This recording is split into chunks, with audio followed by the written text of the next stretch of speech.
On the Wednesday of April 27, 2016, John Todd contacted the Martin County Sheriff's Office to report the disappearance of his sister, Trisha Todd. She had failed to retrieve her daughter, Faith, from the babysitter that day, which was highly unusual behavior for her.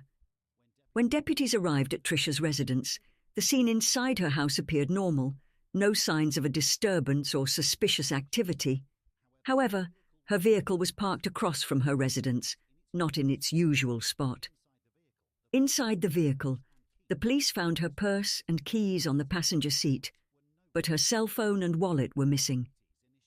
Deputies initiated a "be on the lookout" BOLO for Tricia, considering the possibility that she might have gone for a late-night swim and could have drowned. Tricia occasionally took walks on the beach in the middle of the night, passing through rougher parts of town. The detectives, though speculating, were not certain about her whereabouts at that point. That night, the deputies contacted Tricia's brother again to inquire about the last person she was with. Mr. Todd mentioned her ex-husband, Mr. Williams, who was in town and likely the last person with her. When the police reached out to Stephen Williams, he explained that he had come to town to visit his daughter, a routine occurrence. Stephen, a former Air Force member with no criminal history, cooperated fully with investigators, presenting himself as a calm and laid-back individual. Tricia had custody of her daughter, Faith, and Stephen could see her whenever he wanted. During that week in April, he drove down from the base in North Carolina, securing an Airbnb in Florida. On April 26th, Tricia left Faith with him for the evening. The next day, Tricia was supposed to collect Faith from the babysitter and go to work, but she never showed up. As Stephen was reportedly the last person to see Tricia alive, he was invited to the interrogation room at the Martin County Sheriff's Office for a formal interview. In the interview, Stephen explained that he picked up his daughter from the babysitter and close to midnight sent Tricia a text when Faith started to get fussy. Her, like, hey, Faith is super fussy, I know it's late, but if you're up kind of thing, like, would you mind coming to calming her or whatever? And then, like, she was text back, like, on my way. Awesome. So, a few minutes go by, she comes over, she sits with Faith. Faith is happy now. 12:30, 1 o'clock by now. Probably at a minute. Yeah. She leaves, Faith is asleep, and then, well, she doesn't leave, actually, since her car was out of gas. Which, that really frustrates me. That's her thing. Her car never has gas in it. She mentioned there's a gas station up the street, and I was like, you know what, gas stations, gas cans, you got any money, I'll just drive my car, I'll go get you a gas can and some gas, no big deal. So she gives me a 20, I leave, the gas station's maybe a half mile down. Get the gas can, pay for it, get 2 gallons of gas, leave, put the gas in her car, and then I told her good night, basically. I'll contact you tomorrow, or you can call me or whatever. That's it. Next day, Faith wakes up. I'll take her to Walmart. And I messaged her that day after getting no reply. Straight to voicemail. I'm like, that's annoying. I don't want to stay here all day. Like, I don't like driving at night. So I was like, you know what? I'll just take her to Denise. That's where I picked her up from anyway, and that's who normally watches her. Stephen maintains that he entrusted his child to the babysitter before returning home. Detectives found this account perplexing, as it sparked concerns about why a father would leave town without being aware of the mother's location. What do you think happened to her? I don't know. It would be like 1 in the morning or 3 in the morning, and she'd be like, oh, I wanted to go for a walk. She would say, like, I want to talk with God. But it's like, at 2 in the morning, you're just going to be walking the neighborhood by yourself. Like, you don't even have, like, some pepper spray. You don't have your phone. Like, Is she that kind of person that's oblivious to that stuff? She's always had that, like, God will protect me thing going on. Like, nothing will happen to me. I'm a child of God. Thinking, like, that's good to have that kind of faith. But it gets to a point where, like, let's be reasonable here. Like, good people still die every day. There are times in life where things happen that we wish we could take back. And if this scenario that's involving you is a scenario where you either accidentally, intentionally, I don't know, did something, now's the time to tell us. I still care about her. I just don't want to be with her. Tonight, the effort to find a missing Hobe Sound mother continues. Trisha Todd was reported missing on Wednesday. We don't want to miss something. Sheriff William Snyder says there's no timetable to call off the search, not ruling anything out at this time. So we don't have any evidence of a crime, but we have very suspicious circumstances under which she's missing. While speaking with Tricia's family, detectives uncovered deeply troubling information about Stephen's past and behavior. They not only discovered evidence suggesting that Stephen had killed Tricia's puppies, but also revealed a disturbing history. Although never officially charged or convicted, Stephen had a record of being arrested for domestic violence against Tricia. Her mother recounted a shocking incident where Stephen had punctured Tricia in the stomach while she was pregnant, horrifyingly expressing a desire for a miscarriage. As investigators meticulously examined the timeline of events, they identified inconsistencies in Stephen's story. One neighbour reported seeing Stephen leaving Tricia's car, a detail he omitted during his interview. Detectives were convinced that something was amiss, particularly with Tricia's car initially found at her home in the morning, clearly out of place. The immediate task was to gather evidence, leading investigators to collect surveillance footage from nearby businesses. Upon closer scrutiny of the footage, a startling revelation emerged. Tricia's car had left her residence, raising red flags. What added to the perplexity was Stephen's earlier statement that she hadn't left until around 2 a.m., while the video footage showed her car cruising down US 1 at 1 a.m. All attention turned to Stephen as a potential driver. If he had indeed taken her car, he would have had to walk back home. After reviewing footage from 3 different cameras, investigators identified a figure matching Stephen's description in the dimly lit background. They could just barely discern a person with a distinctive gait, walking from the vicinity of Tricia's residence to the north of US 1 in the early morning hours. This revelation marked a significant breakthrough in the investigation, prompting the detectives to confront Stephen with the newly found evidence. He was called into the police station for yet another interview. The neighbor saw you leaving her car. He saw you going back and forth. You recognize this area here? That's the entrance to the community, isn't it? Yeah, it's one way in, one way out. So we see her pulling in, 12 away. At the time you said she came over. Perfect. 1:20, there goes her car, coming out.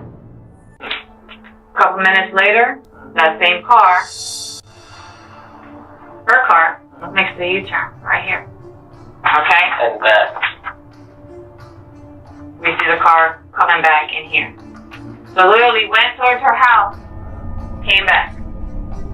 Why is that? Oh, it didn't go home. You know the cameras get footage of the sidewalk all the way up US 1. And people on foot also. Around 4 in the morning. 4 in the morning. I'd be asleep by then. I did tell you that that camera that that computer plays is HD. It's you walking. You got a lot going for you. You're good looking, you're young, you got straight, and you got this crazy ex. She's come after you before. Did she come after you that night and something happened? And you were just, oh, what do I do now? No, she never came after me. Nothing. It's an overwhelming amount of evidence pointing at you. So help me continue painting this picture of you. I just need to know where she's at, Stephen. I don't know where she is. You think you know where she's at? I don't. I really don't. I need you to work with me. I need to tell them that you were being 100% honest with me. First time I left, Okay? she asked me to go back and get her laptop so she can keep working. I said, okay, you don't think it's here, she's happy. So that you have to leave, and she freaks out. I'll go. Okay. So I leave. Makes sense. She's already barely hurting, and I'm thinking I can make it, but it doesn't look like it. I just turn around and go back. And she's back. She was on the floor, and she was embarrassed after that. And I kind of freaked out. responses, and this looks really bad. Because I can't explain. And all I'm thinking is, I don't know why you're doing this to me when I've done nothing but try to be a good person to you. So I just put in the car, and I'm just driving and thinking.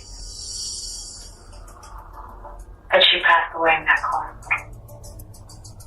It was nothing you did to her. She just passed away. And then you freaked out even more. Is that fair to say?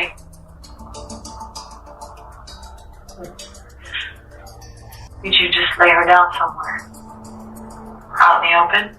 Yes, just let her lay there, so peaceful. You're just lying there, you're breathing shallow. I can't call. Breathing? I don't know where the hell I am. We had already determined that she had passed while she was in the car. You can't go backwards. Tell me she was shallow. Shallow. Really shallow. I just changed. They didn't want anything to do with it. Where did you change your clothes? It was right there. Threw the whole bag away.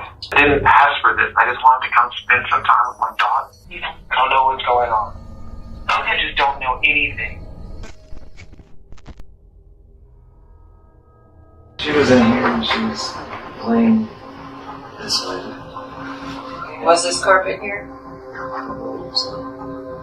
And all I thought was, this is some kind of like trick. This is some kind of like ploy to get back at me or to mess things up for me. How long was she on the floor before you decided to check her or do something with her? I have no idea. Okay. I just... What did you do with her? I just put her in the car. Freaked out. I didn't know. We're going to go south on US 1. None of this looks familiar. None of this looks like anything. So have we gone too far? I have no idea. Do you love your daughter? Of course I do.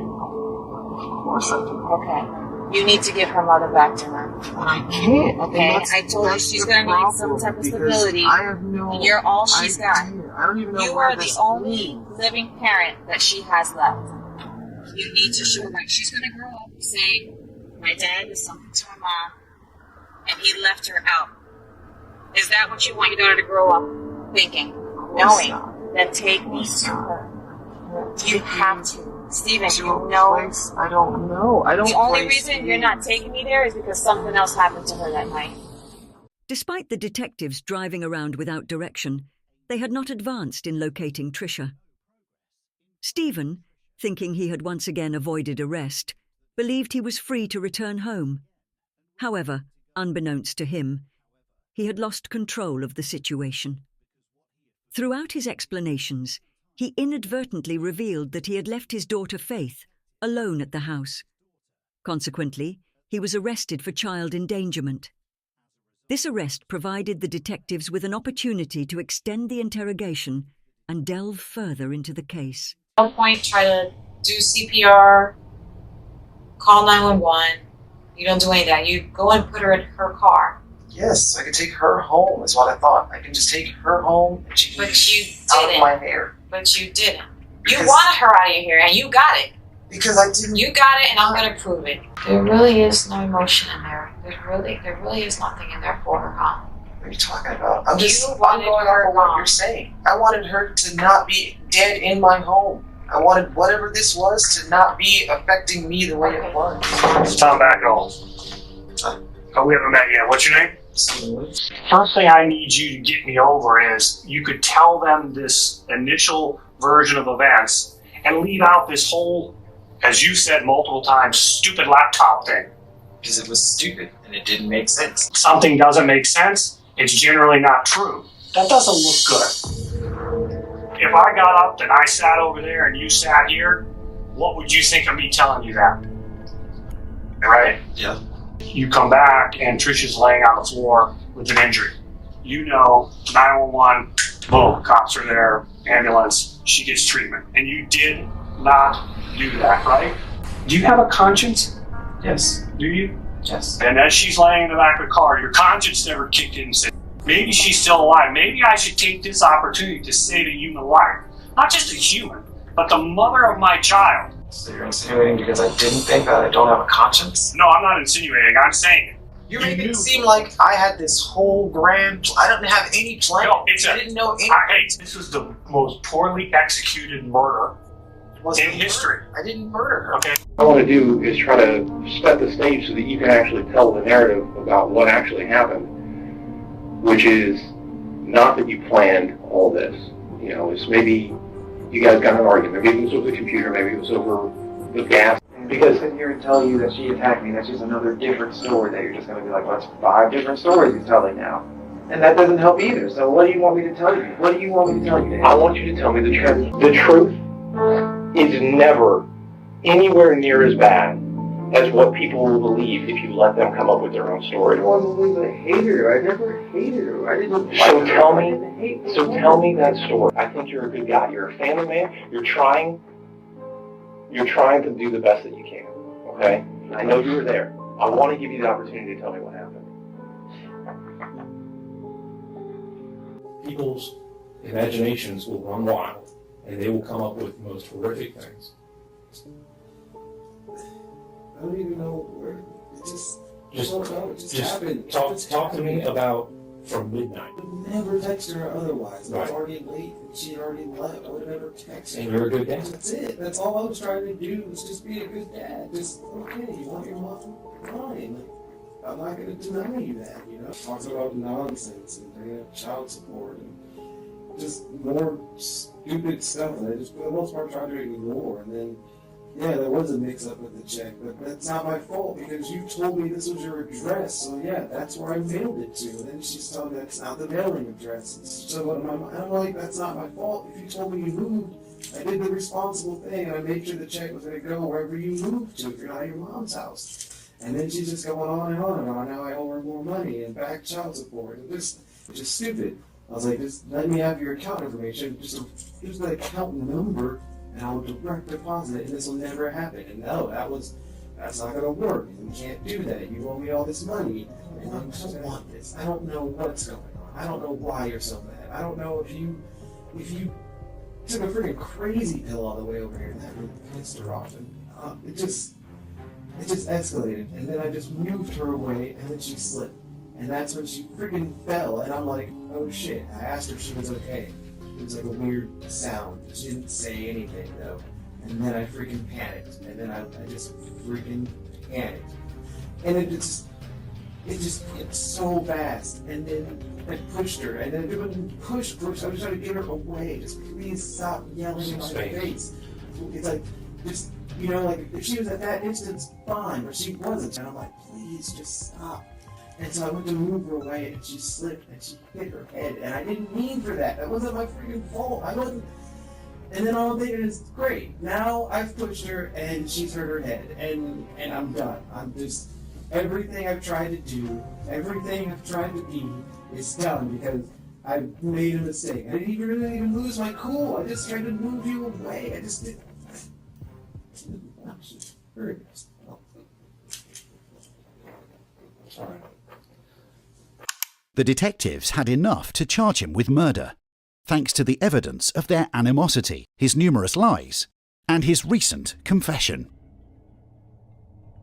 First, our top story, an arrest, as you heard, in the disappearance of that Hope Sound mom, Trisha Todd's ex-husband, charged with her murder. Right now, the sheriff's office is focusing in on an area of the Treasure Coast for her body. Kelly Dunn begins our team coverage from their command post in Martin County. That's right, Ashley and Michael. We are right off of Bridge Road, just west of I-95, where the sheriff's office has set up its command post. Sadly, they are on a search for remains of Trisha Todd. It was learned today that indeed she will never be coming home. She was murdered and her body was dumped. Stephen meticulously planned the entire ordeal. Having previously acquired a chainsaw in North Carolina and acid, he had prepared a site in the Hungryland Wildlife Reserve. Stephen confessed that he had premeditated Trisha's murder. Despite spending the entire day with her, he struggled to summon the nerve. Eventually, he decided to proceed and texted Tricia, claiming their 2-year-old daughter, who was spending the night with him in an Airbnb, was sick. Upon Trisha's arrival, Stephen attempted to strangle her initially. He waited for her to regain consciousness, intending to coerce her into revealing her email password and other information. Stephen explained that he planned to fabricate emails to make Tricia's family believe she had gone on a mission trip to Haiti. However, when Tricia regained consciousness, Stephen admitted to brutally beating her in the head with a club until she quietened, and then he choked her to death. All the while, their daughter slept in the next room. Following the murder, Stephen transported Tricia's body to a remote location in the Hungryland Preserve, where he had already prepared a hole and readied a container filled with acid. There, he dismembered her body with a chainsaw and buried the remains in the acid-filled container. In a chilling turn, Stephen agreed to lead investigators to her body in exchange for a 35-year plea deal, sparing him from the death penalty.